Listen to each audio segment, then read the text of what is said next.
The topics, views, and opinions expressed on the air and via All Igniting Change with Barbara Arnwine, platforms by host Barbara Arnwine Esquire, guests, and supporters are their own and are independent of any organization, entity.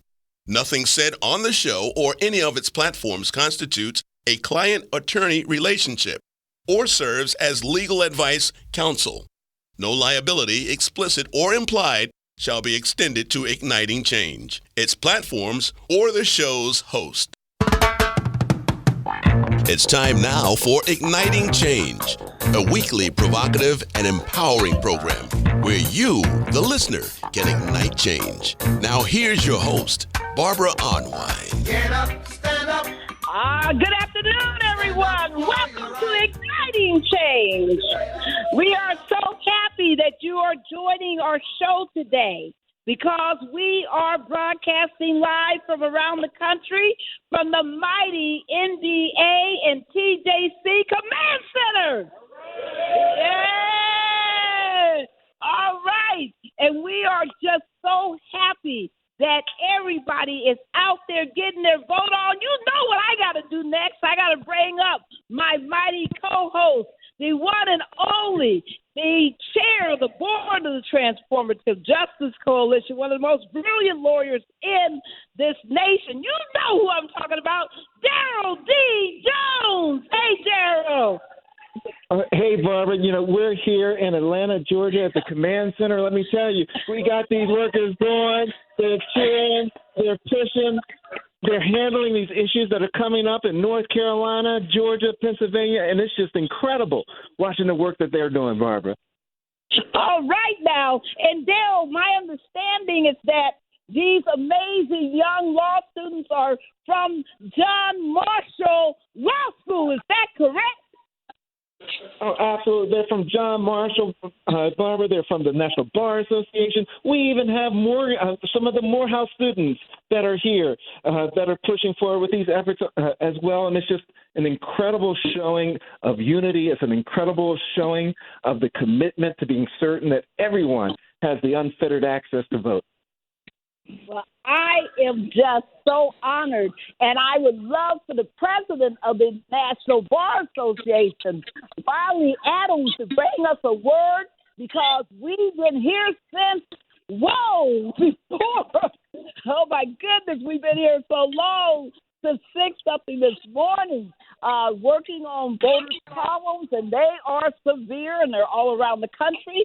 So we are so grateful to President Adams for his leadership. This has been amazing. We don't know how to thank him for the 100-plus NBA members who are participating in our command center. Greetings, everyone. Thank you so much, Barbara. Wonderful time being here. And you're right, we got here with the early birds early this morning. Been working all day trying to solve some of those many issues that are percolating up out there. So happy to partner with you this morning and have all our NBA volunteers and lawyers and law students doing their thing to make sure it's a fair and free election today and things go as they should, not get sidetracked and off the rails. All right. Well, you've been working on problems. What kind of problems have you been working on today? Well, a number, but one highlight is this problem that came up in Georgia earlier with a couple of election officials resigning, trying to get to the bottom of that and what's going on there. Had a long call with the state of Georgia about the situation. They tried to push us off, but we will ultimately prevail. All right now. And bring the spotlight on them and make sure that situation is resolved. So. All right. Thank you. All and right. see, get my hands dirty. So, Daryl, you are there with the mighty C.K. Hoffler, one of the most amazing attorneys in our nation, one of the premier litigators. I know C.K. has a word. Well, Barbara, actually, CK just took up an issue, and she's working on it right now, so we're going to come back and bring her back in. But one of the things I did want to do, Barbara, because let me tell you, this Georgia Command Center, it's on fire. It's on fire with regards to finding issues and resolving issues. And we have with us one of the National Bar Association attorneys. Kelly Hooper is one of our volunteers that's here, and she has been working on this issue out of Camilla, Georgia. Barbara, folks just have to hear about it. Kelly, are you there? I am. Good afternoon, everybody. Good afternoon. Good afternoon. So, Kelly, please share with folks what they need to know about Camilla, Georgia, and how we're on top of it. Let me tell you, Camilla County is an interesting situation. It's ongoing, so things are changing as I speak. So I'll orient you for a minute. Camilla County is near Albany, Georgia. So we're talking about an hour and a half south of Georgia. 75% black city. The mayor is black. It's got black leadership. It's in Mitchell County, okay? Over the last 2 months, there's been an effort to discourage voters for participation in a special election, which then has results for the general election. So what's happened is that there's just been tools that have been used to confuse and stymie voters from exercising their legal rights. The backstory is that there was an election, there was a candidate that was removed from the election, removed from the ballot, and there's been a legal fight because of that. And so then yesterday at 3 o'clock, the election superintendent and his deputy resigned. And so that resigned, okay? And so what, of course, happened? And so what, of course, happens is that the general public finds out that the election workers are not going to be working, and there's inevitable and concern about whether or not this election is going to be impacted by that. There are 2 different polling places that were set up, one for the special election, one for the general. I mean, just general and systemic and I think intentional confusion in this area. We've been investigating, working on it on the phone, activating our personal networks to find attorneys and people that can help in Camilla, Georgia. It's our understanding they've been trying to get attention for this issue for the last 2 months and have not been able to, but thankfully, because of the work that the National Bar is doing and the number of outstanding lawyers that we have here in our office today, we were able to shine a light on what's happening in Camilla, Georgia, and this is a tremendous success for us. Wow. Well, thank you for that. For all of our people here at the National Command Center in Washington, D.C., how many of you have been surprised by the issues that you've heard today? How many of you expected that this is what we were going to hear? We got ears up everywhere. All right. So I wanted the mighty Daryl. I wanted you to know who I'm bringing up next. I'm bringing up Ashley Shannon. All right. Ashley Shannon's one of those on fire young attorneys. Just became a member of the bar last year. And so she has been helping organize our command center here in Washington, D.C. and the Georgia Command Center. So, Ashley, what's going on? What have you been helping people to do? What is it that people out there need to know about getting their complaints into us? Right. So, Attorney Arnwine, the first thing I need people to know is that when you call the TJC hotline, you are not just calling in issues, you are getting them resolved. So we need you to take light and take heed that we are helping you actively in the community. When you call us, we are taking issues everywhere from New York to Maryland to Ohio to Atlanta. We're taking those issues in. And what do those issues look like? People are being told they cannot file a regular ballot, so they've been given provisional ballots. Lines are 1.5 hours long. People are being asked to park half a mile away from a polling place, and polling machines are down around the country. And you ask, did I expect this? Yes, but are we still fighting back? Absolutely, and that's why we're here today. So I have some amazing volunteers at the HQ that are actively waiting for you to call the hotline. So whether you're posting on social media about voter suppression issues and hashtag vote, hashtag TJC, so we see you, or you're using the 833 TJC vote hotline, we are waiting for you to bring those issues to us. and we are calling clerk's offices. We are calling county prosecutors. We are calling the Board of Elections because who's scared? Not us. And we will intervene for you on your behalf because everyone deserves the right to vote. Even if it's a nonpartisan way, we want you to vote. And at the end, we will not stop until you vote. And that's why we're here. All right. All right.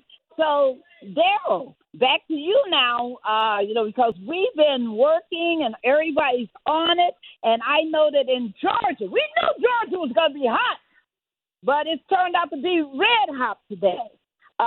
So why don't – yes, go ahead. You're absolutely right on it, Barbara. One of the things that's really been hot about Georgia has been gone through a number of bomb threats now. We've had 7 bomb threats that have been directed at county commissioners. We've also had bomb threats at polling places in Felden Elementary School.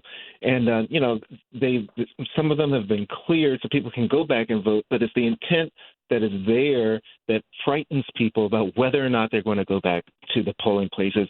It's the intended effect of making it more difficult. And I should note that, Barbara, that these are predominantly African-American areas where these threats are being called in and the chaos being created.